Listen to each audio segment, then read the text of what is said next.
Channel ని చూస్తున్న ప్రతి ఒక్కరూ సబ్స్క్రైబ్ చేసుకొని లైక్ చేసి షేర్ చేయడం మర్చిపోకండి।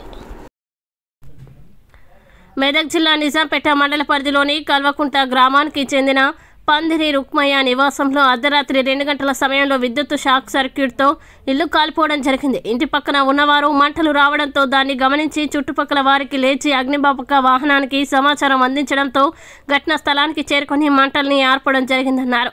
ఈ సందర్భంగా రెవెన్యూ ఇన్స్పెక్టర్ గంగాధర్ గౌడ్ మాట్లాడుతూ కల్వకుంట్ల గ్రామంలో అర్ధరాత్రి విద్యుత్ షాక్ సర్క్యూట్తో అగ్ని ప్రమాదంలో ఇంట్లో ఉన్నటువంటి సామాన్లు పూర్తిగా కాలిపోయాయని సుమారు 6 లక్షల వరకు ఆస్తి నష్టం జరిగిందన్నారు।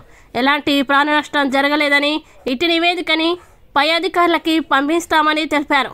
అనంతరం కుటుంబ సభ్యులు మాట్లాడుతూ ఆరోగ్యరీత్యా హాస్పిటల్కి వెళ్లడం జరిగిందని ఇంట్లో ఎవరూ లేని సమయంలో షార్ట్ సర్క్యూట్ జరగడంతో చాలా ఆస్తి నష్టం వాటిల్లిందన్నారు।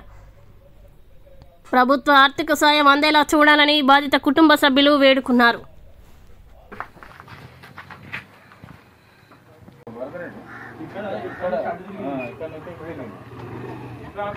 అంతమో తెలిసింది 4 గంటల వరకు వచ్చేసరికి మొత్తం కాలి కింద పడిపోయింది।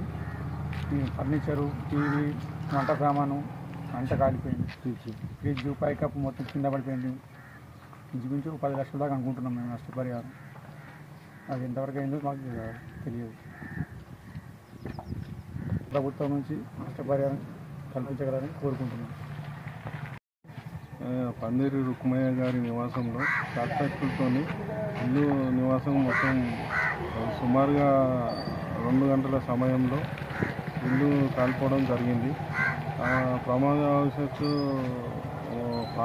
ప్రాణ నష్టం జరగలేదు, కానీ ఇంటి నష్టం సుమారుగా 6 నుంచి 7 లక్షల వరకు నష్టపరిహారం జరిగింది। కావున ఇక్కడ పంచనామా చేసి పై అధికారులకు రిపోర్టు కలెక్టర్ గారికి సమర్పిస్తామన్నారు।